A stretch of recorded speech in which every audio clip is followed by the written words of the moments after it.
देखो हम लोग स्टार्ट करें अपने पास किसके साथ, कॉन्ट्रैक्ट कॉस्टिंग के साथ। याद करो कॉन्ट्रैक्ट कॉस्टिंग के बारे में कुछ बातें।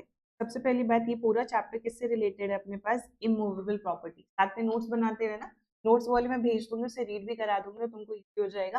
कॉन्ट्रैक्ट कॉस्टिंग में तुम्हें पास्ट एग्जामिनेशन के क्वेश्चन वो रिवाइज करा, क्योंकि वैसे तरीके क्वेश्चन आते हैं मॉड्यूल में, थोड़े अलग हैं वैसे जब पेपर के पढ़ रहा है तो वाले क्वेश्चन मॉड्यूल में जो स्कैनर में। कॉन्ट्रैक्ट कॉस्टिंग के लिए मैं बोलूंगी कि स्कैनर ही करके वो बेहतर है, ठीक है। अब कॉन्ट्रैक्ट कॉस्टिंग के बारे में देखो, सबसे पहली बात मुझे बताओ, this chapter is related to immovable property. याद है अपने को, ये पूरा का पूरा चैप्टर किससे रिलेट करता है, इमूवेबल प्रॉपर्टी से। बहुत चीजें हो सकती है, डैम्स हो सकता है अपने पास, रोड हो सकती है, लेकिन हमारे चैप्टर में किसके बारे में बात कहेगा, वो बिल्डिंग के बारे में। अरे अपने को समझ में, पूरे चैप्टर में हम लोग किसके बारे में बात कर रहे होंगे, बिल्डिंग के बारे में बात कर रहे होंगे। नेक्स्ट, ये जो चैप्टर है, इस चैप्टर में हमें निकालना क्या है, इस चैप्टर में हम लोग क्या बना रहे होंगे, कोई ना कोई तो बिल्डिंग बना रहे हैं। इस चैप्टर में कितनी पार्टीज इन्वॉल्व है बताओ, तो एक तो होता है अपने पास कॉन्ट्रैक्टर, एक अपने पास होता है कॉन्ट्रैक्टी।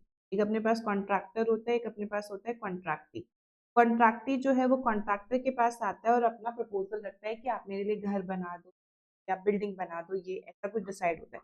सपोज करो 1/4/2022 को कॉन्ट्रैक्टी ने कॉन्ट्रैक्टर को बोला कि आप मेरे लिए एक बिल्डिंग बना दो। तो बोलता है कितने फ्लोर की बिल्डिंग बनानी है, तो कहता है 10 फ्लोर की बिल्डिंग बनानी है। फिर उससे पूछता है टाइम कितना लगेगा, तो बोलता है कि सर आपको इसको ना बनाने में अपने को ना 2 साल लग जाएंगे, 2 इयर्स लग जाएंगे, ठीक है। तो मुझे एक बात बताओ, कॉन्ट्रैक्ट कॉस्टिंग में हम लोग जो बात करते हैं कि आपने को ये समझ में आता है, यहाँ पे लॉन्ग टर्म प्रोजेक्ट्स होते हैं।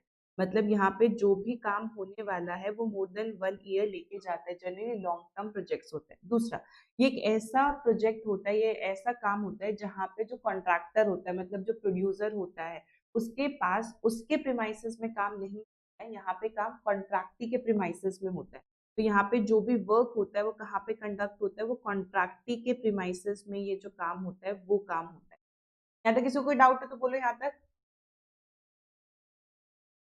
तो मैं चलो बढ़ो आगे। तो 10 फ्लोर, फिर एक चीज डिसाइड होती है कि कॉन्ट्रैक्टर कॉन्ट्रैक्टी कॉन्ट्रैक्टर से पूछता है कि आप ये काम कितने रुपए में कर दोगे। तो एक प्राइस डिसाइड होता है, उसने कहा कि मैं आपका ये सारा का सारा काम ना 100 लाख में कर दूंगा, विच इज योर 1 CR में आपका मैं ये काम कर दूंगा।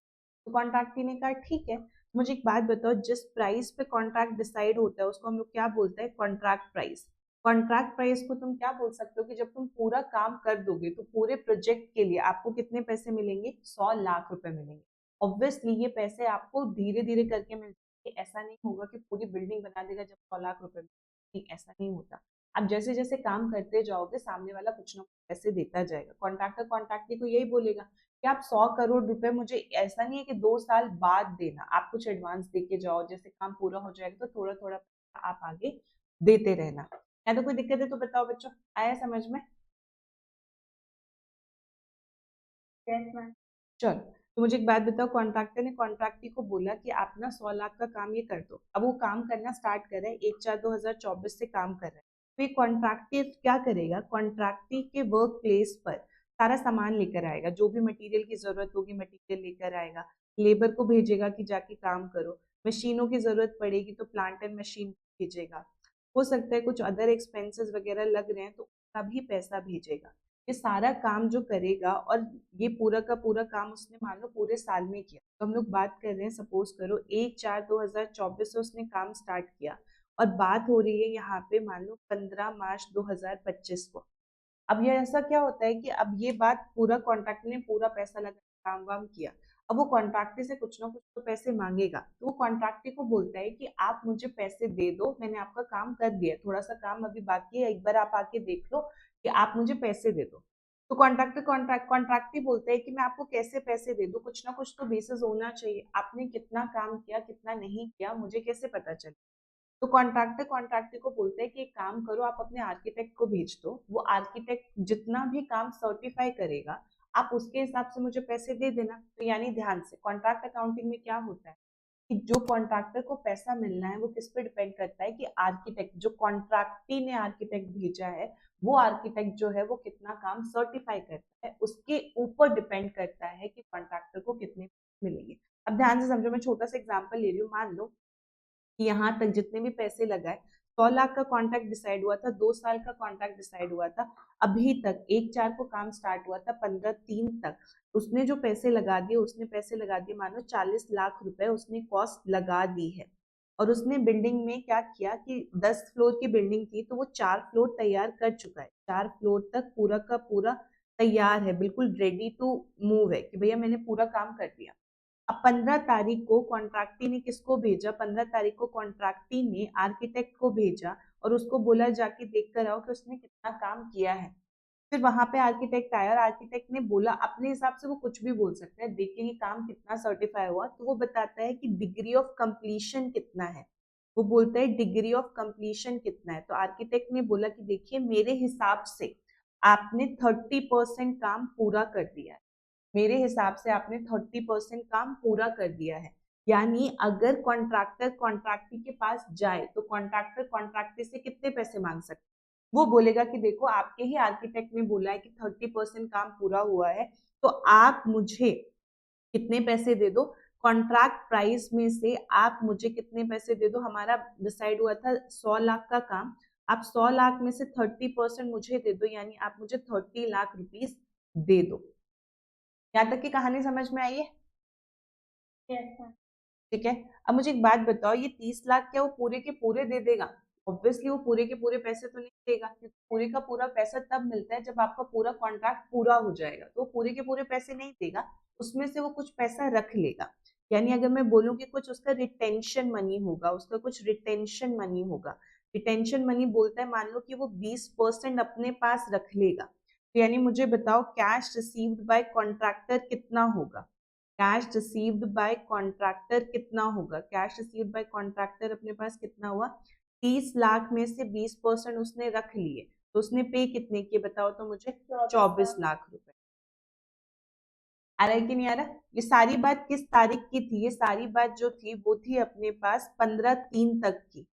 ठीक है। अब ऐसा तो है ही नहीं कि कॉन्ट्रैक्टर को अपने बुक्स ऑफ अकाउंट बनाने, बिजनेस किसका है, कॉन्ट्रैक्टर को, तो कॉन्ट्रैक्टर को अपने बुक्स ऑफ अकाउंट बनाने, अगर बुक्स ऑफ अकाउंट बनाने हैं तो वो अपना पीएनएल बनाएगा, और पीएनएल तो पूरे साल का बनता है।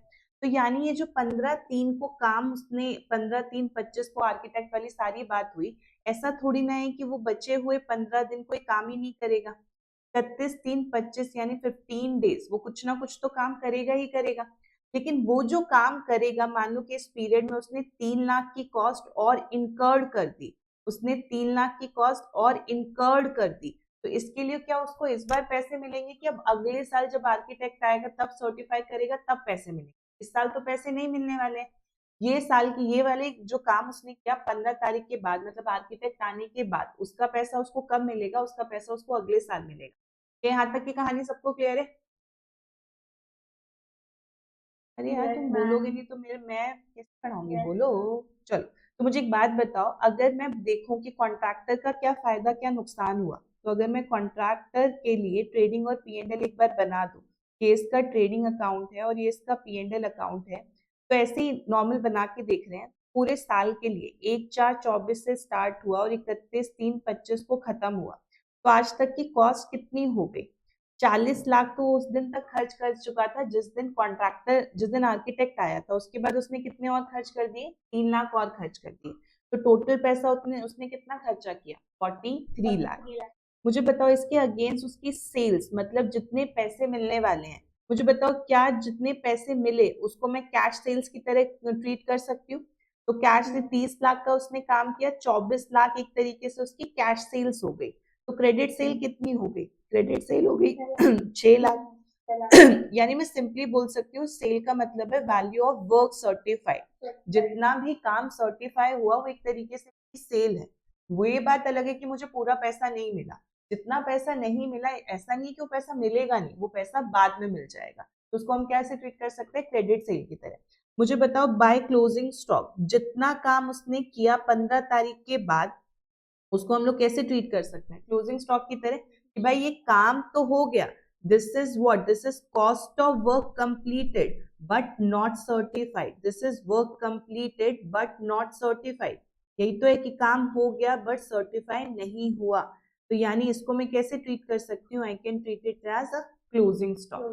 सबको समझ में आता है? तो क्लोजिंग स्टॉक कितना था अपने पास, 3 लाख। तो यानी इससे इसका प्रॉफिट कितना आ गया मुझे बताओ तो एक बार। तो यहाँ से ये आ गया 10 लाख का प्रॉफिट आया। तो इस बार तो नुकसान ही आ गया, कोई बात नहीं, लॉस हो गया। तो यहाँ पे बाय लॉस आ गया उसका। लॉस कितना आ गया अपने पास यहाँ पे 33 माइनस 10 लाख। प्रॉफिट भी आ सकता है, लॉस भी आ सकता है। अरे अपने को समझ में हम लोग क्या डिस्कशन कर रहे हैं? बोल बोल सब बोल। वो प्राणियों, चलो ठीक है, आओ यहाँ पे। तो यहाँ तक ये हो गया अपने पास, दिस इज कॉल्ड कॉन्ट्रैक्ट। यानी एक बार थोड़ा सा रिकॉल करो, इस पूरे चैप्टर में करना क्या है, हमें कॉन्ट्रैक्टर की बुक्स बनानी है, कॉन्ट्रैक्टर का ट्रेडिंग पीरियड बनाना है, कॉन्ट्रैक्टर का प्रॉफिट निकालना। कॉन्ट्रैक्टर का प्रॉफिट बनाने के लिए हम लोग यहाँ पे क्या बनाएंगे, यहाँ पे हम बनाएंगे कॉन्ट्रैक्ट अकाउंट। मुझे बताओ कॉन्ट्रैक्ट अकाउंट मैंने तुम्हें सिखाया है कि तुम इसे 3 टुकड़ों में बनाओगे, हाँ कि ना। पहले में तुम क्या निकालोगे, कॉस्ट। मुझे बताओ कॉस्ट में क्या क्या आएगा। हो सकता है कुछ मटीरियल हो सकता है कुछ लेबर हो सकता है कुछ अदर एक्सपेंसेस हो। यहाँ पे कुछ मटेरियल बच जाएगा, बाय मटेरियल एट एंड हो जाएगा। कुछ हो सकता है कि अपने पास मैंने प्लांट का ओपनिंग बैलेंस यहाँ लिख दिया, प्लांट का क्लोजिंग बैलेंस यहाँ लिख दिया, तो अपने पास डेप्रिसिएशन आ गया। प्लांट का ओपनिंग बैलेंस 1 लाख था, क्लोजिंग 80,000 था, 20,000 का डेप्रिसिएशन रिफ्लेक्ट हो गया। तुम इन दोनों की जगह पे क्या कर सकते हो, तुम इन दोनों की जगह पे डेप्रिसिएशन भी लिख सकते हो। फिर यहाँ से क्या निकल जाता है, हम लोग बैलेंसिंग फिगर निकालते हैं कॉस्ट टू डेट, कि आज तक इसमें कितना कॉस्ट लगा है। याद है सबको यहाँ तक बच्चों? चलो इस कॉस्ट टू डेट को हम यहाँ लेकर आते हैं कि पूरे साल में इतनी कॉस्ट लगी, और साइड में हम लोग क्या लिखते हैं, हम लोग लिखते हैं work in progress. Work in progress क्यों बोल रहे हैं, क्योंकि अभी काम पूरा का पूरा कंप्लीट नहीं हुआ।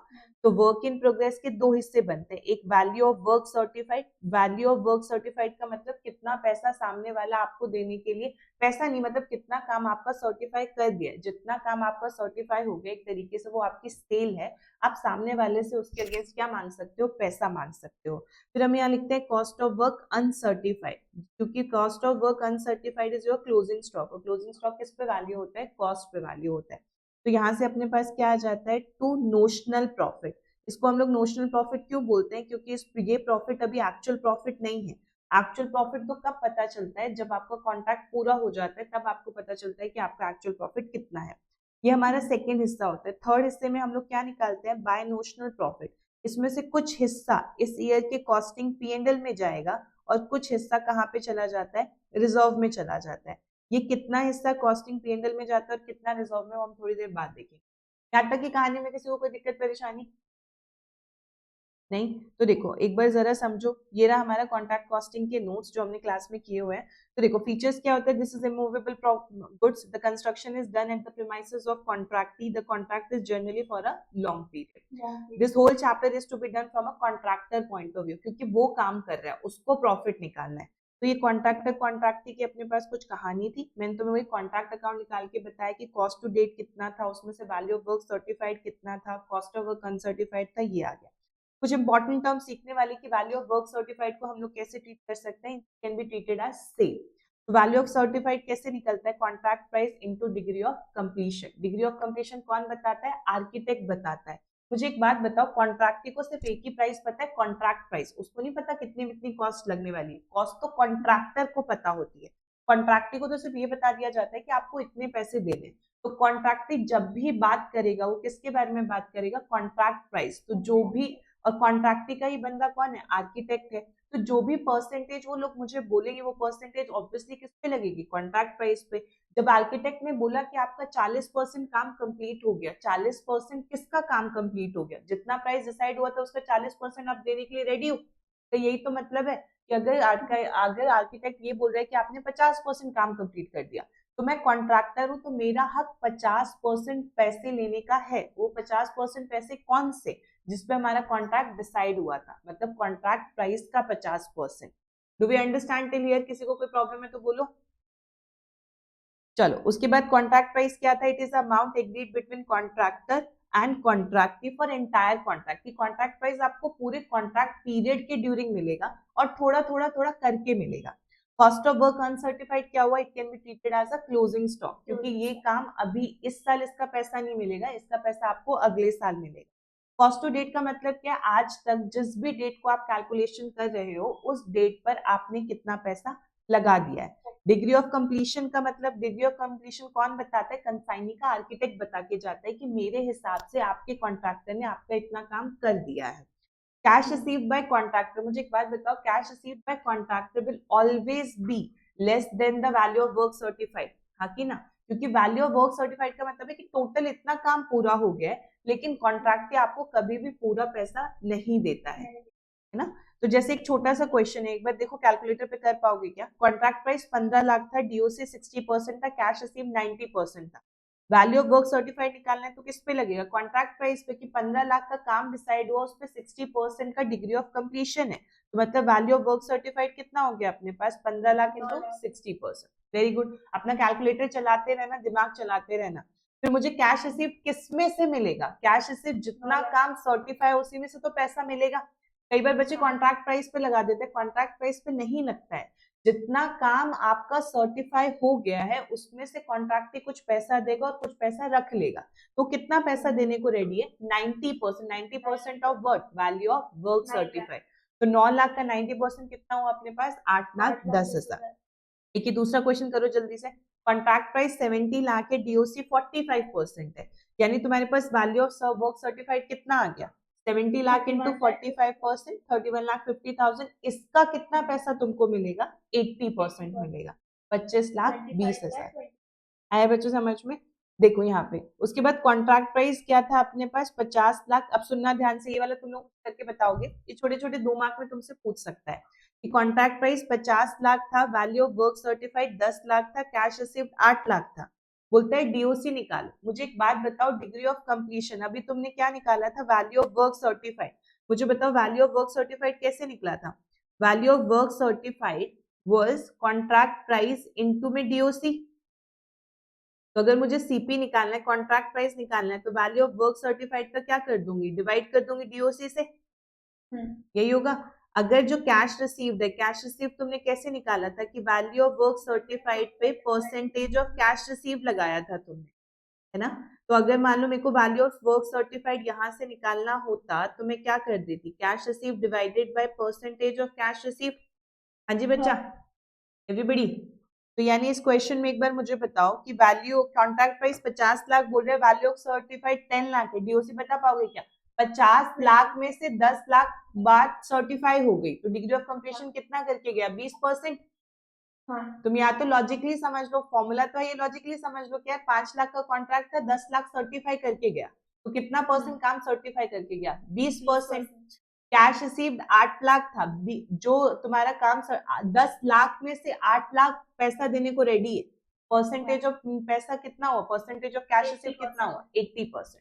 तो लॉजिकली ज्यादा बेटर है, फॉर्मूला तो तुम तो फॉर्मूला। किसी को कोई दिक्कत है यहाँ तक? चलो एक बार ये वाला करके बताओ। कॉन्ट्रैक्ट प्राइस 35 लाख था, value of work certified 20 lakh था, कैश रिसीव्ड 15 लाख था। तुम्हें परसेंटेज ऑफ कैश रिसीव्ड निकालना है और डीओसी निकालना है। 35 लाख के काम में से 20 लाख सर्टिफाई कर दिया, 35 लाख के काम में से 20 लाख सर्टिफाई कर दिया, तो डीओसी कितना हुआ? 57.14। सबके कैलकुलेटर पे आ रहा है एवरीबडी? चलो उसके बाद कैश रिसीव, काम कितना सर्टिफाई हुआ था? 12 लाख, उसमें से कैश रिसीव कितना था? 15 लाख। 75। तो बताओ यहाँ तक कोई दिक्कत परेशानी? चलो इधर आ जाओ एक बार। एग्जाम्पल है, कॉस्ट टू डेट 4,80,000 है, value of work certified 6 lakh है, कॉस्ट ऑफ वर्क अनसर्टिफाइड 30,000 है। मुझे नोशनल प्रॉफिट बता पाओगे क्या एक बार एवरीबडी? आ रहा है सबको समझ में? चलो चलो जल्दी करो।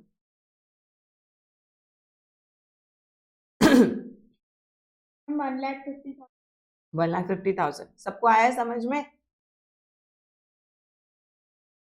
देखो यहाँ से एक छोटा सा क्वेश्चन कर रहे हैं, उसके बाद तुम्हारे सारे क्वेश्चन हो जाएंगे। आई थिंक 20 मिनट और हम लोग इस चैप्टर्स के रिवीजन से डन कर जाएंगे। मुझे एक बात बताओ, कॉन्ट्रैक्ट अकाउंट के फीचर बोलो। कॉन्ट्रैक्ट अकाउंट बिल्कुल P&L जैसा होता है, यानी एक तो ये करंट ईयर के लिए बनता है और ड्यू बेसिस पे बनता है। सबको P&L का फीचर याद है कि एक तो ये करंट ईयर के लिए बनेगा, जिस भी पीरियड का आप बना रहे हो उस पीरियड के लिए बनेगा, और दूसरा ये ड्यू बेसिस पे बनता है। आपने कितना पे किया है कितना पे नहीं किया उससे फर्क नहीं पड़ता है। इससे फर्क पड़ता है कि आपका ये जो क्वेश्चन, मतलब आप जो काम कर रहे हो उसका खर्चा कितना है। ऐसा थोड़ी ना कि खर्चा लग गया आपने नहीं पे किया तो खर्चा ही नहीं है। अगर 5 लाख रुपए मुझे किसी को देने थे, मैंने 4 लाख रुपए दिए, ऐसा थोड़ी ना 1 लाख देना ही नहीं है। कॉन्ट्रैक्ट पे खर्चा तो 5 लाख का ही लग गया, वो बात अलग है, मैं पैसे कभी भी दूं। तो याद करो, मैंने तुम्हें बताया था कि हम लोग खर्चा ड्यू बेसिस पे कैसे निकालते हैं। जितना भी एक्सपेंस आपने पे किया उसमें दो चीजें ऐड होती है, outstanding at end, prepaid at beginning. दो चीजें लेस होती है, outstanding at beginning, prepaid at end. Reason बोलो। एक्सपेंस पेड, जो भी खर्चा तुमने किया उसमें से सबसे पहले पिछला खर्चा तुमने पे किया होगा, इसलिए मैंने आउटस्टैंडिंग एट बिगनिंग हटा दिया। क्योंकि जो भी आप करंट ईयर में पे करते हो उसमें सबसे पहला किसका पे करोगे, पिछला उधारी पे करोगे, तभी तो कोई नया उधारी देगा, हाँ कि ना।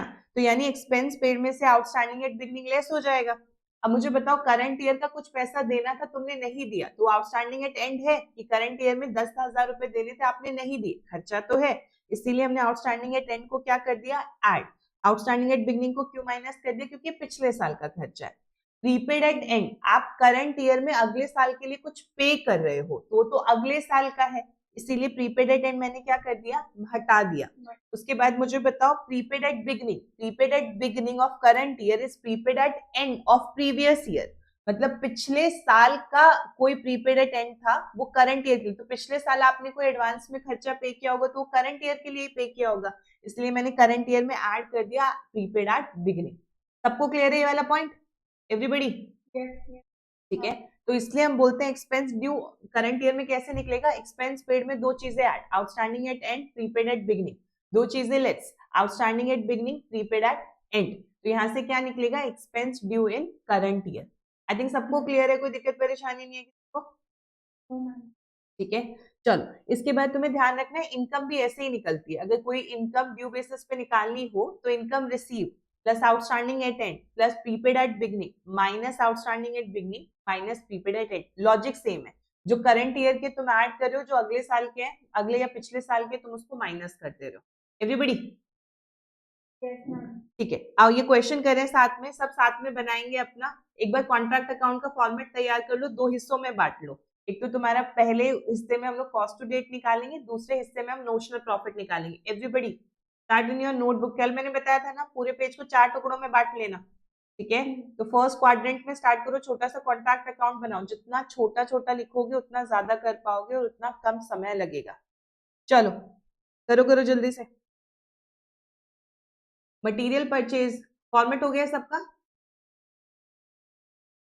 हो गया, चलो सबसे पहले मटेरियल परचेज क्या होगा, जो भी खर्चा है सब डेबिट करना है। मटेरियल परचेज डेबिट कर दो 70,000 से। मटेरियल एट बिगनिंग ऑन ये क्लोजिंग स्टॉक है, तो इसको क्रेडिट साइड लिख दूंगी। 70,000 डेबिट किया, 5,000 क्रेडिट किया। मुझे बताओ 65,000 कंज्यूम होना था, खर्चा कितना था 65,000 का, वो रिफ्लेक्ट हो गया, हाँ कि ना। तो to material purchase debit by material CD credit डाल दिया मैंने 5,000। लेबर वेजेस पेड 80,000, आउटस्टैंडिंग कितना है 6,000। तो करंट ईयर का वेजेस का खर्चा कितना हुआ 86,000 पेड प्लस आउटस्टैंडिंग। तो टू लेबर कितना आ गया अपने पास 86,000। प्लांट परचेज किया 5 लाख का, साल्वेज था 50,000 का, लाइफ था 5। तो एक बार मुझे डेप्रिसिएशन निकाल दोगे क्या? डेप्रिसिएशन कितना आ जाएगा, 5 लाख माइनस 50,000 डिवाइडेड बाय 5, 90,000। या तो तुम 90,000 डेबिट कर दो, या तो 90,000 डेबिट कर दो डेप्रिसिएशन के नाम का, या तो टू प्लांट 5 लाख यहाँ लिख दो और बाय प्लांट सीडी यहाँ लिख दो कि 5 लाख में से 90,000 का डेप्रिसिएशन लग गया, तो क्लोजिंग बैलेंस कितना बना 4,10,000। ठीक है, तुम इसके अलावा ये भी कर सकते थे कि सीधा डेप्रिसिएशन, या इसके अलावा ये भी कर सकते थे कि सीधा डेप्रिसिएशन लिख दिया 90,000 का। तो दिक्कत परेशानी किसी को यहाँ तक? नहीं। चलो उसके बाद मुझे बताओ, टू प्लांट परचेज हो गई, ये तीनों का काम हो गया। अदर एक्सपेंसेस डेबिट हो जाएगा, टू अदर एक्सपेंसेस 36,000।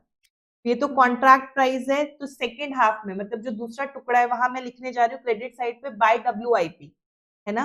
तो साथ में लिख के खत्म करो बाय WIP।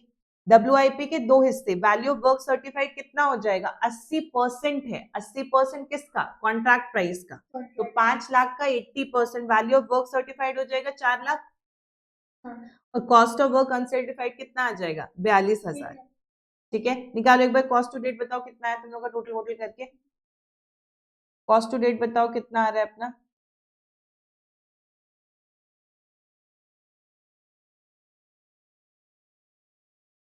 कितना 2,77,000, बिल्कुल सही है। अब यहाँ से प्रॉफिट भी निकालो, कॉस्ट टू डेट को हम लोग आगे लेके जाएंगे, तो अपना प्रॉफिट कितना आ रहा है बोलो तो।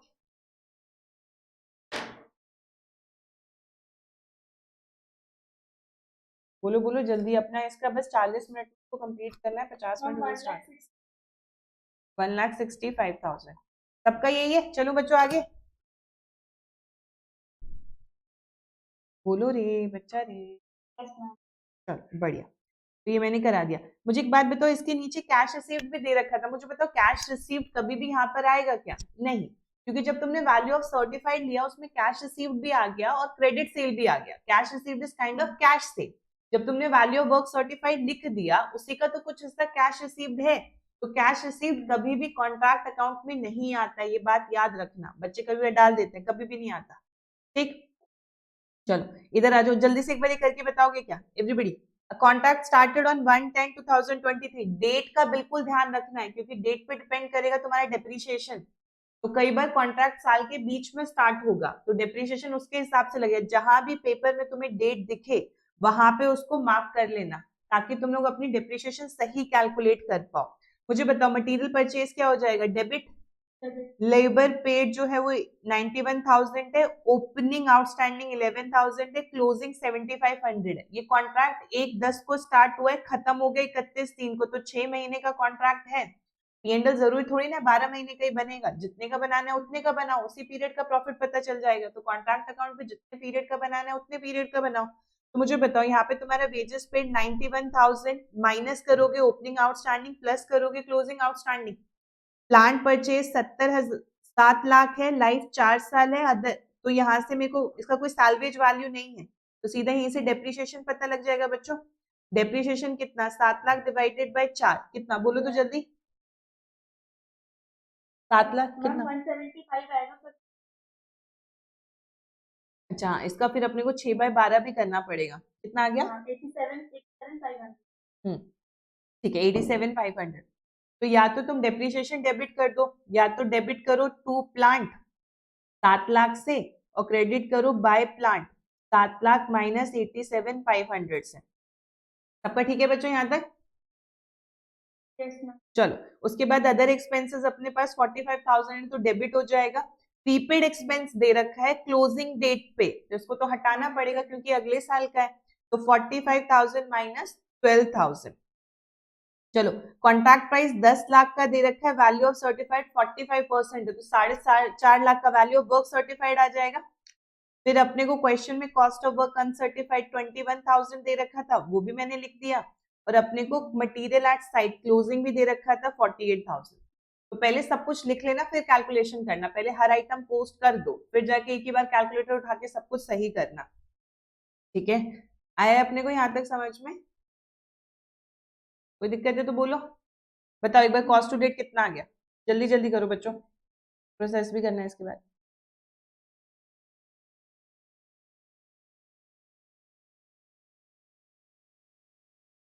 मैम 2,96,000 नहीं बच्चे। हम्म 1,500 हाँ बिल्कुल सही है नया, वेरी गुड। कहाँ पे गड़बड़ किया तुमने Arpita? 1,36,87,500 plant 7 lakh, other expenses 33,000 48 plant at site. Calculation mistake होगी। कुणाल तुम कर रहे हो नहीं कर रहे हो? तो शायद मीटिंग पर वो मीटिंग लेफ्ट हो गया। करो करो तुम लोग करो। कितना है?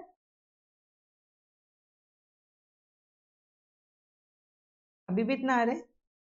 मैम वो प्लांटेड साइड, ये तुमने डेबिट डेप्रिशिएट मतलब वो माइनस। अच्छा मेरी गलती है, मैंने यहाँ पे शायद 1/2 नहीं। सॉरी, 6/12 मतलब मैंने 6 महीने का आएगा। तुमने भी नेहा उसका लिया क्या? 6 महीने का आएगा, उसको करेक्ट कर दो। Sorry my mistake. अच्छा वो कॉन्ट्रैक्ट प्राइस ये तुम्हारा 6,12,500। ठीक है, कॉन्ट्रैक्ट प्राइस 10 लाख का, value of 45%। Cost to date भी फिर अलग हो जाएगा। 383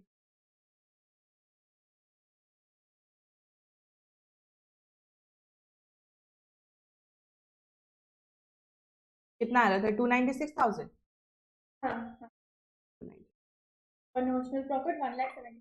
ठीक है, तो 2,96,000 यहाँ। डेट का ध्यान रखना है बच्चों, डेट का ध्यान। तो ये आ जाएगा 1,75,000। सही है, डन एवरीबडी। बस इतना सा है, कॉन्ट्रैक्ट अकाउंट बहुत इजी है। अब इसमें कुछ एडजस्टमेंट है, जल्दी सुन लो एक बार। सबसे पहले आता है मटेरियल रिलेटेड कुछ एडजस्टमेंट्स होंगी, मैं ये नोट तुम्हें भेज दूंगी ग्रुप पे। तो मटेरियल रिटर्न कितना होगा क्रेडिट इन कॉन्ट्रैक्ट अकाउंट? तो देखो मटेरियल रिटर्न है, तो मटेरियल जब लेके गए थे तो डेबिट किया था, अगर वापस आएगा तो क्या कर देंगे, कॉन्ट्रैक्ट अकाउंट में क्रेडिट कर देंगे। तो दिक्कत परेशानी नहीं है। तो जैसे एग्जाम्पल था, मटेरियल सेंड टू साइट था 5 लाख, मटेरियल रिटर्न था 50,000, मटेरियल अवेलेबल टू यूज कितना हो गया अपने पास? 4.5 लाख। हाँ की ना? तो यानी मैं कैसे दिखा सकती थी कि मटेरियल सेंड 5 लाख डेबिट कर दिया और 50,000 मैंने क्रेडिट कर दिया। अल्टीमेटली डेबिट कितना दिख रहा है? 4,50,000। अब दूसरा तुमको बोलेगा मटेरियल डिस्ट्रॉयड। मटेरियल डिस्ट्रॉय होने से क्या हुआ? जब तुम मटेरियल लेकर आ रहे हो तो डेबिट कर रहे हो, मटेरियल जिस भी रीजन की वजह से कम होगा उसको हम लोग क्या कर देंगे? क्रेडिट कर देंगे। तो अगर मटेरियल डिस्ट्रॉय हो गया तो तुम उसको क्या कर दोगे? क्रेडिट कर दोगे। तो यानी इसका रीजन क्या है? क्योंकि मटेरियल अवेलेबल क्या हो जाएगा? कम हो जाएगा। मटेरियल सेंड 7 लाख था, 1 लाख का डिस्ट्रॉय हो गया, तो ध्यान रखना है लेकिन कॉस्ट से कम होगा, सेल वैल्यू पे नहीं। सबको समझ में आता है ना, मटेरियल तो कॉस्ट पे रिकॉर्ड है, जब हटाएंगे तो भी कॉस्ट पे ही हटाएंगे। अब देखो मटेरियल कम होने के और भी रीजन हो सकते हैं, कुछ नॉर्मल रीजन हो सकते हैं, जैसे रिटर्न टू स्टोर हो गया, sale of scrap of material.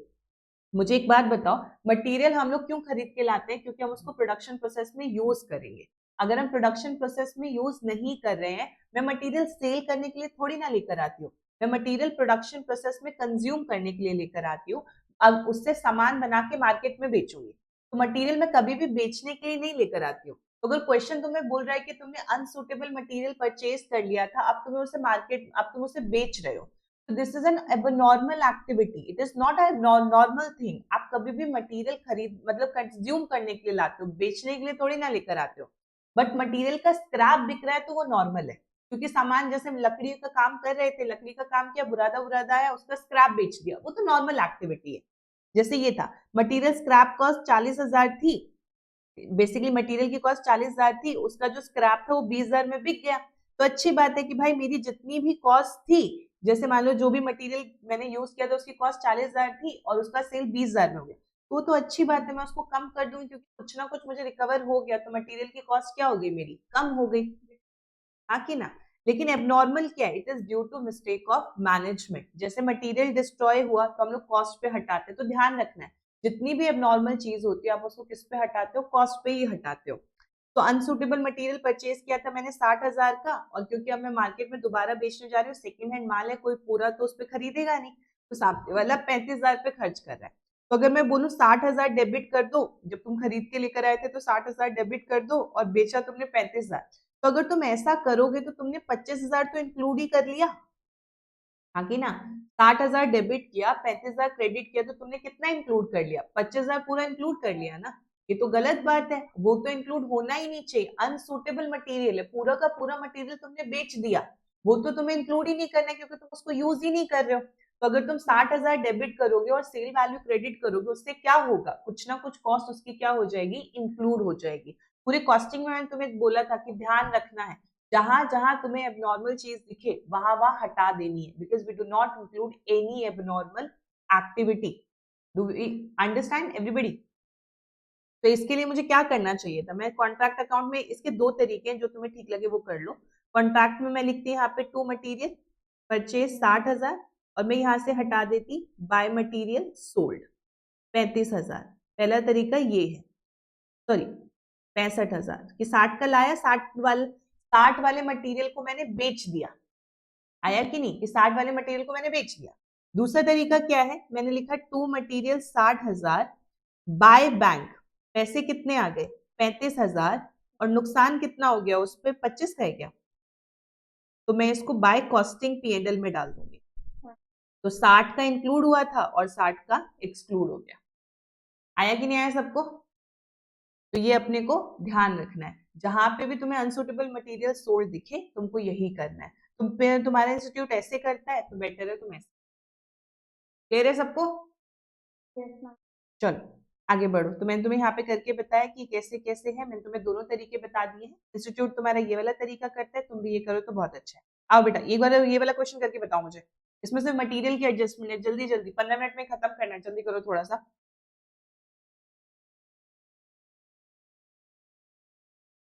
Material का ओपनिंग बैलेंस 70,000 है, इशूड टू साइट है 30,000। तो यानी जब कॉन्ट्रैक्ट स्टार्ट किया तो मेरे पास पहले से बीडी पड़ा हुआ था, तो डेबिट साइड लिखा मैंने material BD 70,000। Issued to site मतलब जहां पे भी आप काम कर रहे हो वही का तो कॉन्ट्रैक्ट अकाउंट बना रहे हो, तो यानी मेरा मटेरियल बढ़ गया तो मैंने इसको डेबिट किया। Material return to store, material कम हो गया तो मैंने इसको क्या किया, क्रेडिट किया। मटेरियल डिस्ट्रॉयड, यहाँ से भी मेरा मटेरियल कम हो गया तो मैंने इसको क्रेडिट किया। अनसूटेबल मटेरियल परचेज 26,000, लेकिन मैंने उसको 24,000 पे बेचा, तो मैं बाय बैंक 24,000 और बाय कॉस्टिंग P&L मतलब नुकसान 2,000 लिख दूंगी। ठीक है, मटेरियल एट साइट CD तो वो सीधा यहाँ पर आ जाएगा। कुछ स्क्रैप भी मैंने शायद लिखा होगा, स्क्रैप ऑफ मटेरियल सोल्ड, तो ये नॉर्मल एक्टिविटी है, आप इसको जितने का बेचा उसी से कम कर देते हो, तो बाय, इससे मेरी कॉस्ट कम हो जाती है बेसिकली, क्योंकि स्क्रैप है ना, 20,000 का सामान खरीद के लेके 2,000 का स्क्रैप बेच दिया उसका, तो मेरी कॉस्ट कितनी पड़ी, 18,000। आया कि नहीं आया सबको?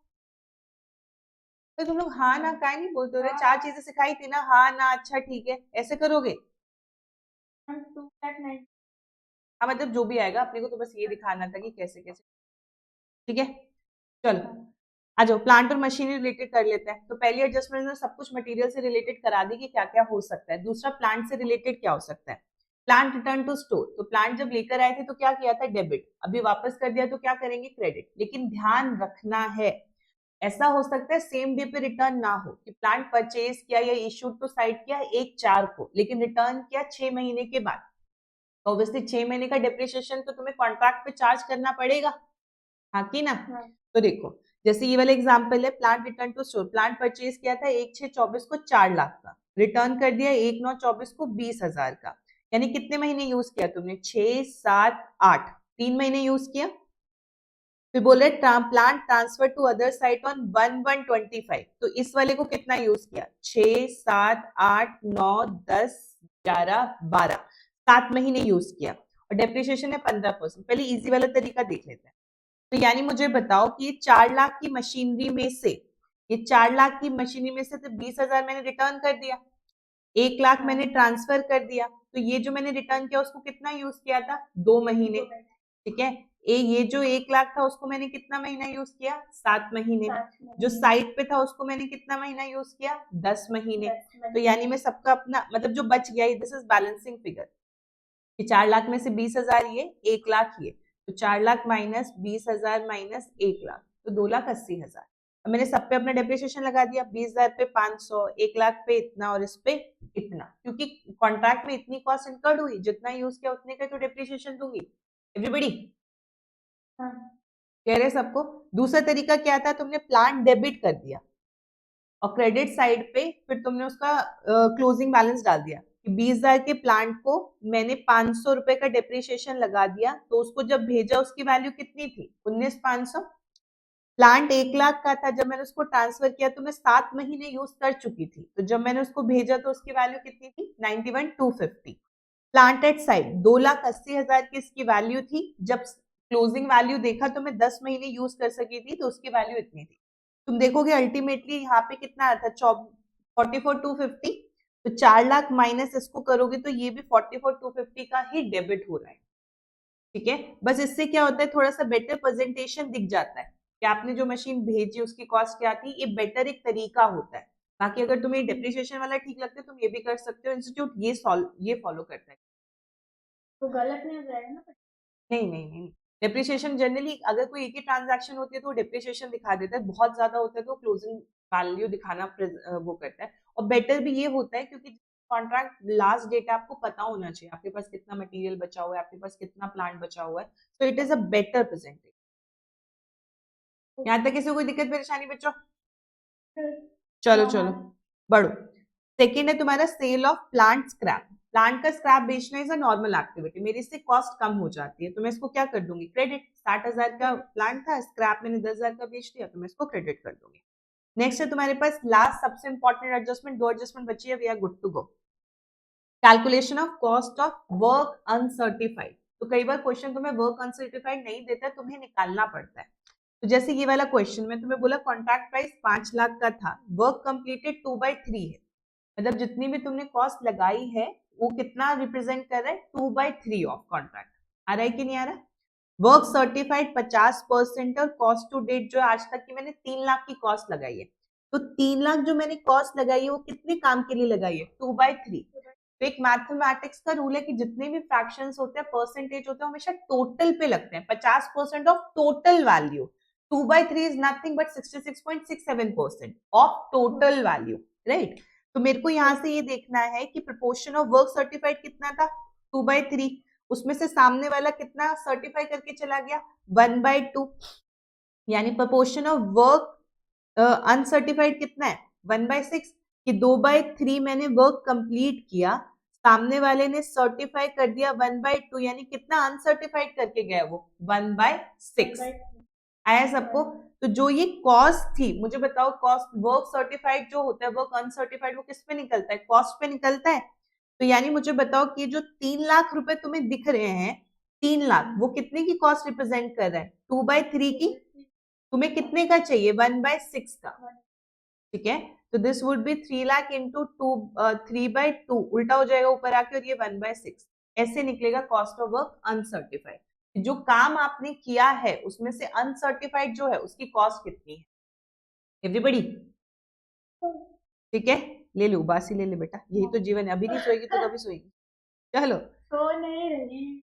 दूसरा तरीका क्या आता है कि तुम सबको फ्रैक्शन में, मतलब तुम सबको किस में कर, या तो पूरा फ्रैक्शन में करो या तो पूरा परसेंटेज में करो। 2/3 को मैं 66.667% लिख सकती थी, इसको मैं 50% लिख सकती थी, यानी कितना अनसर्टिफाई हो गया, 16.667, एवरीबडी। तो यानी फिर मैं क्या करती, मैं बोलती ये जो 3 लाख है ये कॉस्ट कितने की थी, 66.667% की थी, तुम्हें कितने की चाहिए, 16.6667%। तो तुम ऐसे भी निकालते तो वही सेम आंसर है। कोई दिक्कत परेशानी? जल्दी से एक बार ये वाला एग्जाम्पल सॉल्व कर दो, जल्दी करो, फिर बस एक वो बचा है, ये भी खत्म हो। चलो चलो जल्दी जल्दी,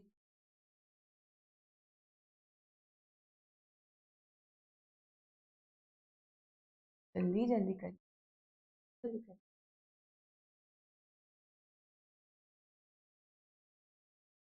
उसके बाद एफएम भी है, और अभी के अभी कर लेना, कल टेस्ट दे देना इन सारे चैप्टर्स के, ठीक है। कल हम लोगों ने ऑपरेटिंग रिवाइज किया था, अभी मैंने करा दिया, इसके बाद मैं प्रोसेस रिवाइज करा दे रही हूँ। कॉस्ट शीट का बहुत बार हो चुका है, रिकंसिलिएशन का बहुत बार हो चुका है, वो तुम्हें खुद कर लेना है ना। तो ये 4 पूरे चैप्टर हो गए, कल मैं वो 3 मार्जिनल, बजट और वो करा दूंगी, ये 6 हो जाएंगे, फिर 3 और वो हो गए, वो भी करा दूंगी, ठीक है। 80-90 नहीं लाए ना, मुक्का तोड़ दूंगी, मुक्का मार दूंगी, तोड़ कैसे। कितना आ रहा है अर्पिता, कितना कितना कुछ ऐसा, 2 नेहा कोई तो बताओ। 1/12 तक तो सही आया है। अच्छा बताओ, 3/4 कंप्लीटेड था, 2/3 सर्टिफाइड था, तो अनसर्टिफाइड 1/12 आ गया, हाँ ठीक है। तो ये जो 2 लाख कॉस्ट है वो कितने की है, वो है 3/4 की। तो 2 लाख जो कॉस्ट है वो 3/4 की है, तुम्हें कितने की चाहिए, 1/12 की। तो यानी 2 लाख इंटू 4/3 इंटू 12 बाय, मतलब ये तो 1/12 भी आएगा, ठीक है ना। तो ये रहा, तो ये कॉन्ट्रैक्ट कॉस्ट टू डेट ये था, ये था, तो नोशन। अब एक सेकंड बस ये क्वेश्चन क्वेश्चन। अच्छा, work completed to the work certified. चलो एडजस्टमेंट नंबर 4। एडजस्टमेंट नंबर 4 था कि नोशनल प्रॉफिट में से कितना प्रॉफिट आप कॉस्टिंग पीएनएल में डालोगे, ये किस पे डिपेंड करता है, ये परसेंटेज ऑफ वर्क सर्टिफाइड पे करता है, और क्यूमुलेटिव बेसिस पे है कि 0 to 25% है, तो आप कुछ पीएनएल में नहीं भेजते क्योंकि अभी तो काम स्टार्ट ही नहीं हुआ, आप कुछ प्रॉफिट अभी मांग ही नहीं सकते। अगर more than 25% but up to 50% हुआ है तो कितना, 1/3 of notional profit into cash receive divided by value of work certified. इसे क्यों मल्टीप्लाई किया जाता है, ताकि जो वैल्यू वो और थोड़ी कम हो जाए। हम प्रॉफिट अभी कम से कम दिखाना चाहते हैं, रीजन भी कॉन्ट्रैक्ट अभी पूरा नहीं हुआ, अगर मैं प्रॉफिट ज्यादा दिखाऊंगी तो इन्वेस्टर्स पीछे पड़ जाएंगे, भैया आप तो प्रॉफिट कमा रहे हैं, पता चले अगले साल जाके नुकसान हो जाए। ठीक है, तो इसीलिए उससे करते हैं। अगर more than 50% but up to 90% होता है तो 2/3 इंटू में notional profit into cash received divide by value of work certified. Above 90% है तो ये एस्टिमेटेड बेसिस पर होता है, वो एक अलग कैलकुलेशन। यहाँ तक की कहानी में कोई दिक्कत परेशानी है कि नहीं एवरीबडी? चलो अभी तक हमने क्या सीखा एक बार रिकॉल कर लो। हमने सीखा कि हम इस पूरे चैप्टर में क्या निकालने वाले हैं, कॉन्ट्रैक्टर का प्रॉफिट एंड लॉस, प्रॉफिट या नुकसान निकालने वाले हैं। उसके लिए हम लोग क्या बनाते हैं, कॉन्ट्रैक्ट अकाउंट बनाते हैं। कॉन्ट्रैक्ट अकाउंट मुझे बताओ उसकी दो खासियत है, क्या क्या? एक तो ये करंट ईयर के लिए बनता है और एक ये ड्यू बेसिस पे बनता है। ड्यू बेसिस का मतलब क्या है, जितने भी खर्चे हैं उसमें आप दो चीजें ऐड करोगे, एक्सपेंस पेड में आप दो चीजें ऐड करोगे, दो चीजें लेस करोगे। दो चीजें कौन कौन सी ऐड करोगे, आउटस्टैंडिंग एट एंड ऐड करोगे, prepaid at beginning and prepaid at beginning add करोगे क्योंकि वो करंट ईयर का है। दो चीजें लेस करोगे, आउटस्टैंडिंग बिगिनिंग लेस करोगे क्योंकि वो पिछले साल का है, प्रीपेड एट एंड आप लेस करोगे क्योंकि वो अगले साल का है। वहां से क्या निकल जाएगा अपने पास कि एक्सपेंस ड्यू कितना है। तो दिक्कत परेशानी किसी को नहीं? चलो अब आगे बढ़ो। यहाँ तक अपना काम हो गया। फिर हम लोगों ने बोला कि हम लोग जितना भी कॉन्ट्रैक्ट अकाउंट बनाते हो कितने फेजेस में बनाते हैं, 3। सबसे पहला वाला जो होता है वहां पे हम कॉस्ट टू डेट लिखते हैं, यानी जितने भी खर्चे होते हैं उसको डेबिट करते हैं, जितना भी अपने पास क्लोजिंग बैलेंसेस होता है उसको हम क्रेडिट करते हैं। जैसे मटेरियल एट साइट हो गया, तुम्हारा प्लांट एट साइट हो गया, सीडी, वो सब हम क्रेडिट करते हैं।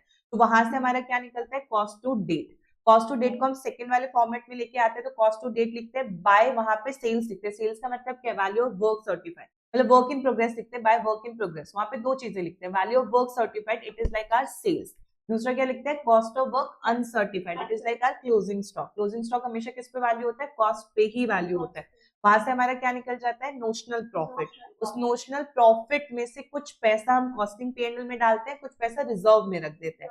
वही हम पांचवी एडजस्टमेंट सीख रहे हैं। अभी तक हमने 4 एडजस्टमेंट सीखी। पहले एडजस्टमेंट में हमने सब कुछ मटेरियल से रिलेटेड सीखा। जिस भी रीजन से तुम्हारा मटेरियल कम होगा वो सारा चीजें क्या हो जाएगी, क्रेडिट होती चली जाएगी। रीजन, आप स्क्रैप बेच सकते हो, बाय बैंक हो जाएगा। आप मटेरियल रिटर्न कर सकते हो, बाय मटेरियल रिटर्न हो जाएगा। आपका मटेरियल कुछ बच जाएगा तो बाय मटेरियल एट साइट हो जाएगा। ध्यान रखने वाली बात क्या है कि अनसूटेबल मटेरियल को जब आप बेच रहे हो तो वो एक एबनॉर्मल एक्टिविटी है, क्योंकि मटेरियल कभी भी आप बेचने के लिए नहीं खरीदते हो। तो यानी एबनॉर्मल चीजें हमेशा कॉस्ट टू कॉस्ट अलग होती है। तो मैं क्या करूंगी, बाय बैंक जितने का बिका उसको करूंगी। अगर प्रॉफिट या लॉस है तो बाय कॉस्टिंग पीएनएल हो जाएगा, प्रॉफिट है तो टू कॉस्टिंग पीएनएल हो जाएगा, ताकि वो अपने कॉस्ट पर आ जाए। Everybody yes? सेकेंड, उसके बाद हमने मटेरियल एडजस्टमेंट किया। मटेरियल एडजस्टमेंट करते वक्त तुम्हें ध्यान रखना है कि जब तुम मटेरियल का एडजस्टमेंट, सॉरी प्लांट का एडजस्टमेंट कर रहे हो, तो जब तुम प्लांट को जितने पीरियड के लिए यूज करोगे उतने पीरियड का डिप्रिशिएशन आएगा। या तो सिर्फ डिप्रिशिएशन निकलो, या तो क्लोजिंग बैलेंस निकालते वक्त उसमें से depreciation less, cost minus depreciation less कर दो, बात वही पड़ेगी। थर्ड हम लोगों ने एडजस्टमेंट किया था, हम लोगों ने यहाँ पे सीखा था एडजस्टमेंट नंबर 3 में वर्क अनसर्टिफाइड, मतलब value of work uncertified calculate करना। उसके लिए तुम्हें क्या निकालना पड़ेगा, पहले तुम्हें वर्क कंप्लीटेड का प्रोपोर्शन दे रखा होगा, तुम्हें वर्क सर्टिफाइड का प्रोपोर्शन दे रखा होगा। कंप्लीटेड में से सर्टिफाइड का प्रोपोर्शन माइनस कर दोगे तो क्या आ जाएगा, कितना प्रोपोर्शन अनसर्टिफाइड है। अनसर्टिफाइड क्या निकालना है, कॉस्ट निकालना है। तो जितने भी कॉस्ट होगी उसको वर्क कंप्लीटेड के प्रोपोर्शन से डिवाइड करोगे, मल्टीप्लाई करोगे जितने की आपको कॉस्ट निकालनी है। यहाँ तो कोई दिक्कत है? तो एडजस्टमेंट नंबर 4 पे हम लोगों ने सीख लिया कि कैसे कैसे होगा। 0 to 25% है तो कुछ कॉस्टिंग पीएनएल में नहीं जाएगा, सारे रिजर्व में चला जाएगा। मोर देन 25% अप टू 50% है तो 1/3 into notional profit into cash is divided by value of work certified। More than 50% है बट अप टू 90% है 2/3 जाएगा of notional profit into cash is divided by value of work certified। अब 19 है तो estimated profit पे जाता है। तो दिक्कत परेशानी नहीं है? नेक्स्ट, कई बार क्वेश्चन में क्या होता है, तुम्हें ओपनिंग और क्लोजिंग वैल्यू, मतलब आपका फर्स्ट ईयर का, अगर फर्स्ट ईयर का क्वेश्चन है तो कोई ओपनिंग डब्ल्यूआईपी होगा ही नहीं। अगर आप सेकंड ईयर में हो, थर्ड ईयर में हो, तो हो सकता है पिछले साल आपने कोई काम पूरा किया होगा, इस साल भी तो उसी पे काम पूरा करोगे, तो ऐसा हो सकता है कि सेकंड ईयर का क्वेश्चन हो या थर्ड ईयर का क्वेश्चन हो। इन दैट सिनेरियो आपके पास कोई opening value of work certified होगा। तो opening value of work certified का मतलब क्या है कि पिछले साल इतना काम हुआ है। ठीक है, तो मैंने तुम्हें क्या बताया था कि पहला तरीका है कि तुम ना सिर्फ करंट पीरियड का ले लो। मैंने यहाँ पे कोई एग्जांपल वगैरह नहीं लिया। जैसे मान लो ओपनिंग डब्ल्यूआईपी 12 लाख था और तुम्हारा वर्क अनसर्टिफाइड 20,000 था। करंट ईयर में तुम पूरा ले लो। जैसे ये किसका था, ये मान लो फर्स्ट ईयर का था और यहाँ पे तुमने क्यूमुलेटिव ले लिया दोनों साल का, बोथ ईयर का, तो अल्टीमेटली वो एक साल का रिफ्लेक्ट कर जाएगा। ये पूरे 2 साल का है और इसमें से पिछले साल का माइनस हो गया, तो करंट ईयर का कितना हुआ, 35 माइनस 12 23 लाख, 40 माइनस 20 20,000। आया कि नहीं आया? दूसरा तरीका क्या है कि तुम सिंपली लिखो ये सिर्फ करंट ईयर का कि कॉस्ट टू डेट ये रही, करंट ईयर का कितना है 35 माइनस 12 23 लाख, 40 माइनस 20 20,000। आ रहा है कि नहीं आ रहा? तो अगर आप सिर्फ सेकेंड ईयर का हो तो सिर्फ सेकेंड ईयर का लेना है तो ओपनिंग वाले में से माइनस कर दो, या तो तुम दोनों दिखा सकते हो, पूरा फर्स्ट ईयर का यहाँ पे दिखाओ, पूरे दोनों साल का यहाँ पे दिखाओ, अपने आप पहले साल का रिफ्लेक्ट करो। कोई दिक्कत परेशानी? चलो तो पता है, फिर मैं रिविजन करा रही हूँ। ये भी हो गया, ये भी हो गया। Last estimated profit. मुझे बताओ एस्टिमेटेड प्रॉफिट हम कब प्रॉफिट एस्टिमेट कर सकते हैं? जब हम कॉन्ट्रैक्ट के बहुत क्लोज हो।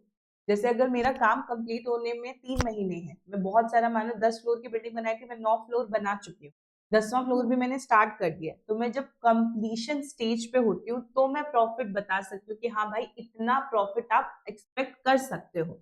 यानी एस्टिमेटेड प्रॉफिट कब आता है? जब अभी ने लिखा था ना कि अगर डीओसी 90% से ऊपर हो तो कुछ अलग कैलकुलेशन हो, वही अभी सीख रहे हैं।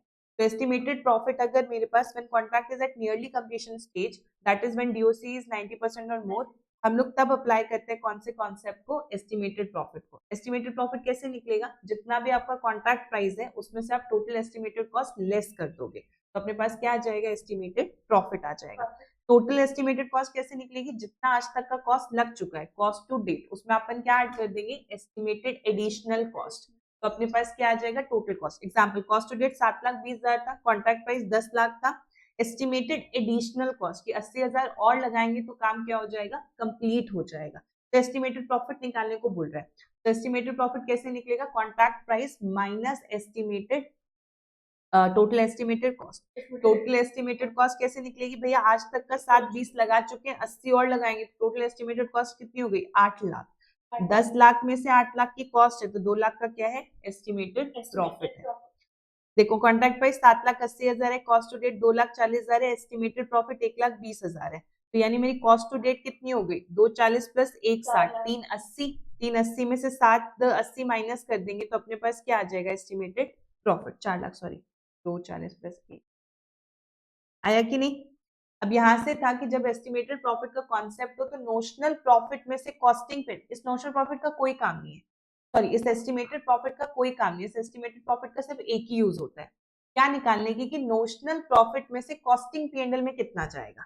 नोशनल प्रॉफिट में से जितना कॉस्टिंग पीएनएल में गया, जो भी बैलेंसिंग फिगर आया वो कहाँ चला जाएगा? रिजर्व एंड सरप्लस में, रिजर्व में टू रिजर्व में। तो ये 4 मेथड थे, याद है सबको? Estimated profit into value of work certified divided by contract price, this is nothing but DOC.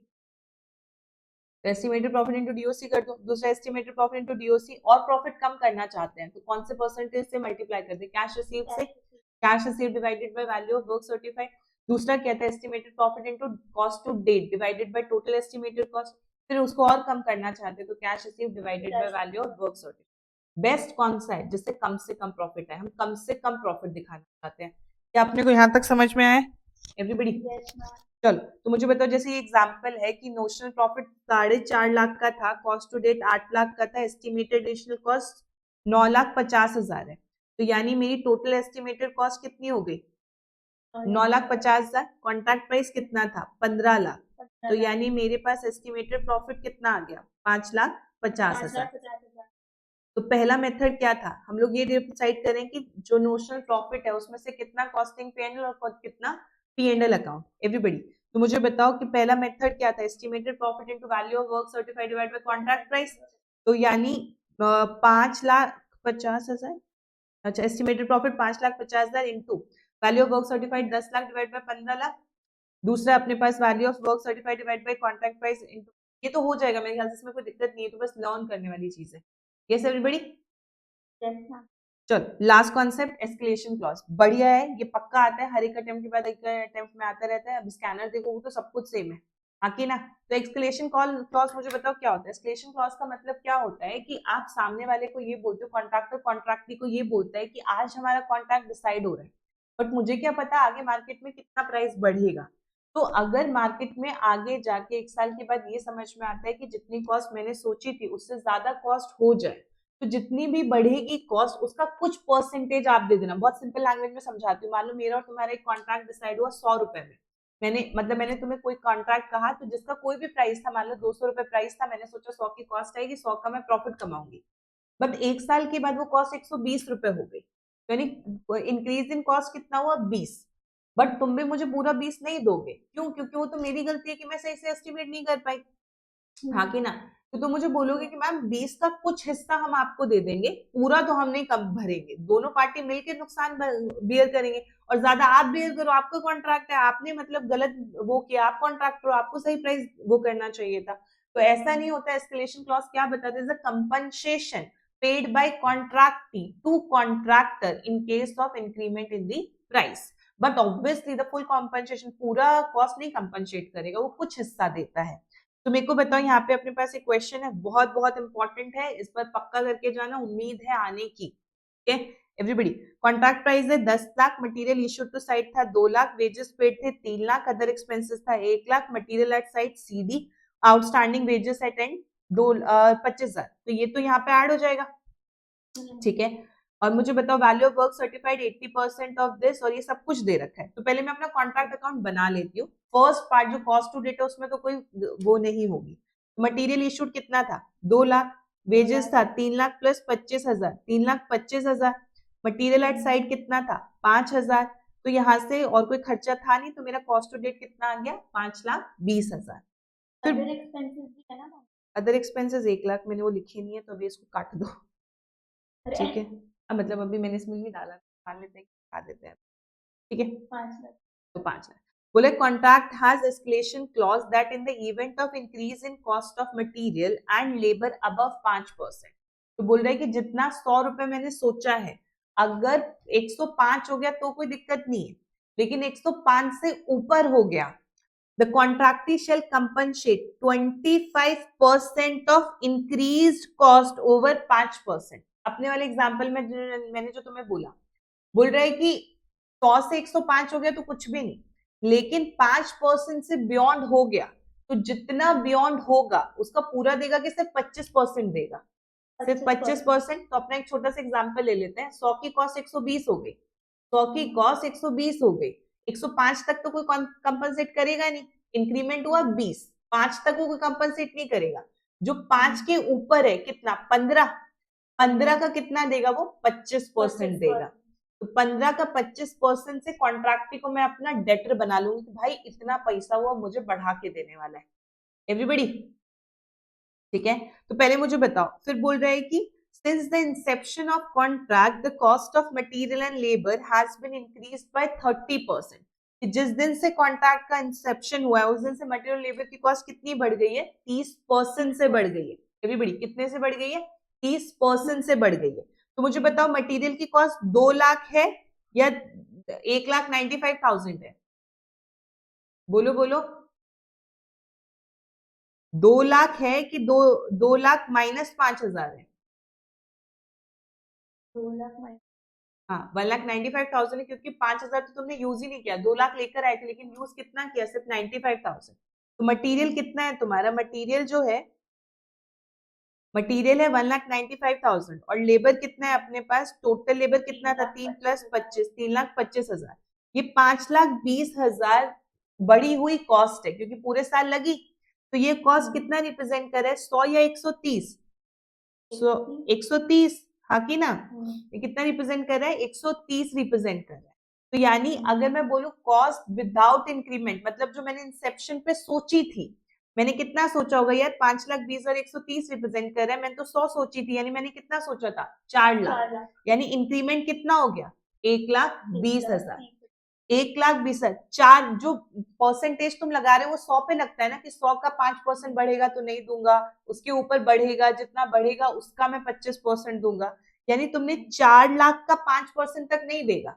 4 lakh का 5% मतलब 20,000 के लिए कुछ नहीं देगा, तो कितने के लिए देगा 30% था, मतलब टोटल इंक्रीमेंट कितना था 30%, 5% के लिए कुछ नहीं देगा, किसके लिए देगा 25% के लिए। तो या तो 4 लाख का 25% कर दो, या तो 1,20,000 में से 20 का देगा ही नहीं, तो 25 का देगा, तो कितने का देगा 1 लाख। 1 लाख पूरा दे देगा कि बियॉन्ड 5% जो हुआ है उसका 25% देगा, बियॉन्ड 5% जो हुआ है उसका 25% देगा, यानी 1 लाख का 25% देगा विच इज 25,000। ठीक है, एक दूसरा तरीका भी हो सकता था कि 1,20,000 टोटल इंक्रीमेंट है, टोटल इंक्रीमेंट मतलब कितना 30 है ना, 30 में से 5 का तो देगा नहीं, कितने का देगा 25 का। तो यानी 1 लाख का देगा। तो चलो मैं एक छोटा सा एग्जांपल लेती हूँ। देखो जरा, यहाँ पे मान लो कि टोटल मटेरियल एंड लेबर, मैंने वो मटेरियल लेबर लिख दिया 3 लाख रुपए, ठीक है। ये तुम्हारा 120% रिप्रेजेंट कर रहा है। वो बोल रहा था कि बियॉन्ड 5% वो 30% कंपनसेट करेगा। बियॉन्ड 5% जितना भी होगा उसका 30% कंपनसेट करेगा ऑफ इंक्रीमेंट, ठीक है। इंक्रीमेंट बियॉन्ड 5%, कि 5% के बाद जितना भी इंक्रीमेंट होगा उस इंक्रीमेंट का 30% कंपनसेट करेगा, ठीक। अब बोलता है कि जब से कॉन्ट्रैक्ट बढ़ा है तब से कॉस्ट 120% हो चुकी है, यानी 3 लाख कितना रिप्रेजेंट करे, 120% ना। तो यानी मुझे बताओ अगर 120% है तो विदाउट इंक्रीमेंट कॉस्ट कितनी रही होगी? 2.5 लाख। हाँ, तो ये जो 3 लाख है वो कितना रिप्रेजेंट करे, 120, मुझे चाहिए 100, तो कितना बता रहे हो? 2.5 लाख। 2.5 लाख, तो यानी 2.5 लाख। अब मुझे बताओ इंक्रीमेंट कितना हुआ? 50,000। ये 50,000 कितना रिप्रेजेंट कर रहा है? 20 ना। ये 50,000 कितना रिप्रेजेंट करे? इंक्रीमेंट रिप्रेजेंट कर रहा है। इंक्रीमेंट कितना था? ये 100 है और ये 120 है, तो इंक्रीमेंट कितना है? 20% ना। आया कि नहीं आया सबको? अब ये 20 का पूरा दे देगा कि 20 में से 5% का कुछ देगा ही नहीं? 5% का कुछ नहीं देगा, 15% के लिए देगा, लेकिन पूरा 15% दे देगा कि जो 15% इंक्रीमेंट है उसका 30% देगा। हाँ, तो 15% कितना हो? ये 50,000 कितना रिप्रेजेंट कर रहा है? ये रिप्रेजेंट कर रहा था 20। सामने वाला बोल रहा है इसका मैं सिर्फ 15 ही दूंगा, और वो भी पूरा नहीं दूंगा, 15 के लिए कितना दूंगा? 30% दूंगा। अब आया? तो यानी 50,000 डिवाइडेड बाय 20 इंटू 15 इंटू 30%, 11,250। हाँ। तो मतलब ये है कि हम लोग पहले ये निकालेंगे कि हमारा एक्चुअल प्राइस क्या होना चाहिए। हाँ, कि मतलब बेस क्या था, किस पे इंक्रीमेंट की बात चल रही थी? हाँ, और वो फिर दोनों प्राइस का डिफरेंस वो आएगा। इंक्रीमेंट है, वो वो हाँ, इंक्रीमेंट वही। रिप्रेजेंट करे। इंक्रीमेंट में से वो जितना नहीं देगा उसको हटा दो, हमारा काम ये है कि वो जितना देगा, ठीक है। हाँ, तो मतलब और वो जो जितना जितना इंक्रीमेंट हुआ उसका भी पूरा नहीं देगा, जितना इंक्रीमेंट हुआ उसका भी कुछ ही परसेंटेज देगा। हाँ, वही मतलब जितना इंक्रीमेंट हुआ है तो जो डिफरेंस है उसका फिर हम जितना वो नहीं देगा वो तो नहीं, फिर वो उसमें जितना देगा उसका निकालना हाँ पड़ेगा। हाँ कि अगर हाँ वो 20 था तो उसको 15 हाँ निकालना हाँ और फिर हाँ, उसका 30। ठीक है, एक बार और ये प्रैक्टिस कर लो। 5%, हाँ, एक मिनट, 5% का कर दे तो क्वेश्चन वाइज डिफर करेगा ना। हाँ हाँ, ये 5%, 25% जो होगा वो हो जाएगा। अब तो हाँ। 3% हो गया, ठीक है। अब वो जितना पैसा देगा उससे मैं कॉन्ट्रैक्टी को क्या कर दूंगी? बढ़ा दूंगी, यानी contractee account debit to contract account कर दूंगी, क्योंकि जितना भी पैसा लेना है उसके लिए मैं क्रेडिट ही तो कर रही हूँ। 8 लाख भी उससे लेना था, 25,000 भी जो लेना है उसके लिए मैं कॉन्ट्रैक्टी को क्या कर दूंगी? क्रेडिट कर दूंगी। आए बच्चों समझ में? चलो एक बार इसकी प्रैक्टिस करो। ये क्वेश्चन है, इसकी प्रैक्टिस करो। मटेरियल इशूड 20,000 है, रिटर्न 1,000 है, मटेरियल एट साइड 1,500 है, वेजेस ये करो। एक बार कोशिश करो, अभी प्रैक्टिस कर लो, तो बाद में तो कौन ही तुम्हारी हेल्प करेगा। करो इसको जल्दी, ये आएगा पेपर में, इसको अच्छे से करके जाना है। नेहा, और किसी को आवाज क्यों नहीं आ रही है? मुझे तुम लोग, 2 ही लोग हैं। कोई बात नहीं, कोई बात नहीं।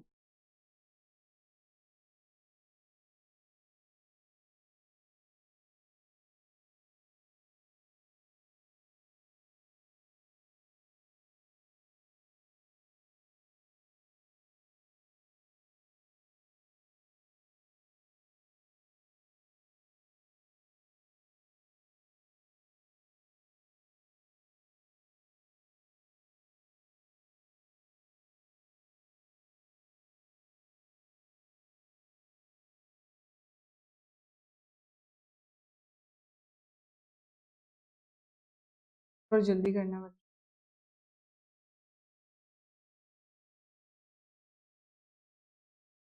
मैम ये क्लॉज पूरा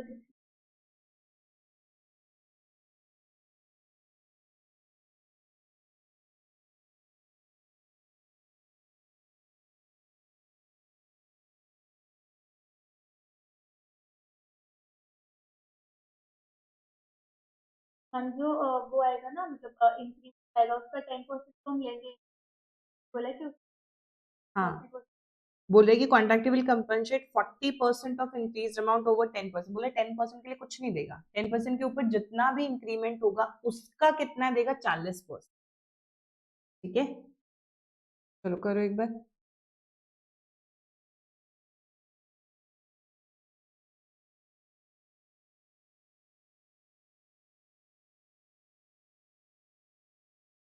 पहले मेरे को मटेरियल की कॉस्ट बताओ, मटेरियल की कॉस्ट कितनी आ गई? 20,000 इशू किया था, 1,000 रिटर्न कर दिया और 1500 साइट पे ही है। हाँ 27,500। लेबर का बताओ, 1300 माइनस और 4300 ऐड, कितना? 43,000। यानी टोटल कॉस्ट ही कितनी हो गई? 43,000 प्लस 27,500, 70,500 है ना? कितनी हो गई? 70,500 जो है वो बोल रहे जब से कॉन्ट्रैक्ट बढ़ा है मटेरियल लेबर 130% हो गया है। यानी कितना रिप्रेजेंट कर रहा है? 130। तो अगर मैं कॉस्ट विदाउट इंक्रीमेंट देखूं, कॉस्ट विदाउट इंक्रीमेंट देखूं तो कितना? 70,500 जो है वो 130 के लिए है, 130 रिप्रेजेंट कर रहा है, हमें 100 चाहिए। 130 इंटू 27 नहीं, 70,500 का कौन सा? कॉस्ट मटेरियल का ये 17,500 होगा। 60,500 आ रहा है। ये कहीं बोला रे। चलो, तो ये था तुम्हारा 17,500, टोटल हो गया 6,500। ये कितना रिप्रेजेंट कर रहा है? 6,500 130। हमें कितना चाहिए? 100। 46,538। 46,538। बताओ इंक्रीमेंट कितना हुआ? दोनों का डिफरेंस इंक्रीमेंट है 60,500, 13,962। हाँ कि ना? अब मुझे बताओ ये कितना रिप्रेजेंट कर रहा है? ये तो इंक्रीमेंट रिप्रेजेंट कर रहा है। इंक्रीमेंट कितना हुआ था? 30%।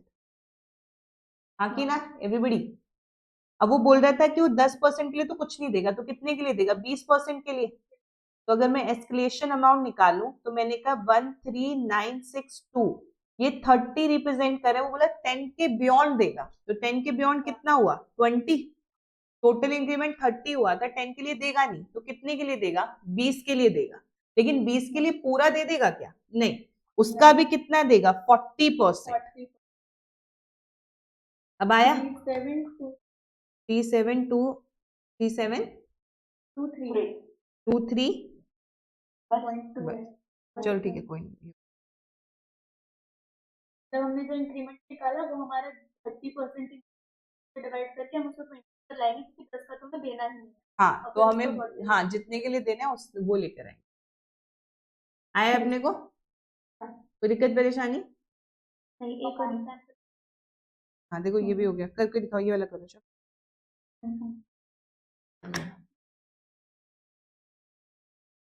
आज पूरा कॉन्ट्रैक्ट खत्म कर लेना, ठीक है? हाँ। चलो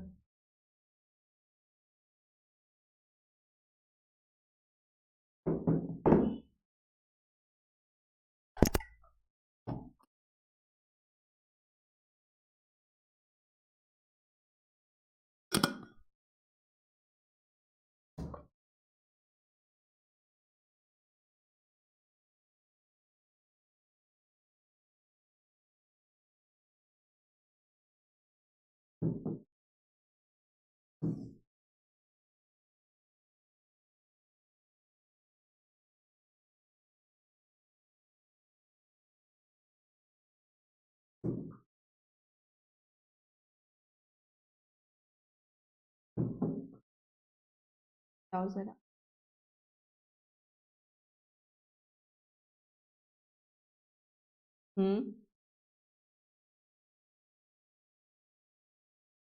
लास्ट क्वेश्चन, क्वेश्चन भी कर जल्दी।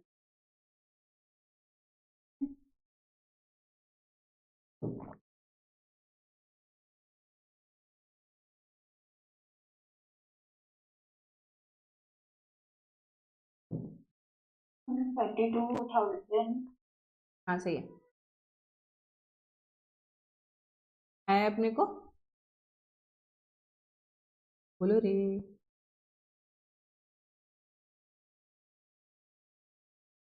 अर्पिता आया नहीं आया? हाँ ठीक है, सही। हाँ ठीक है। अभी आ गया? हाँ हाँ बने। चलो अभी के लिए इतना रख रहे हैं, फिर अपन प्रोसेस पहले एक बार एफएम कर लें, 4 बजे एफएम है, फिर अपन प्रोसेस कर लेंगे, ठीक है? मैम एक सेकंड, फर्स्ट तो हमने पूरा कर लिया है।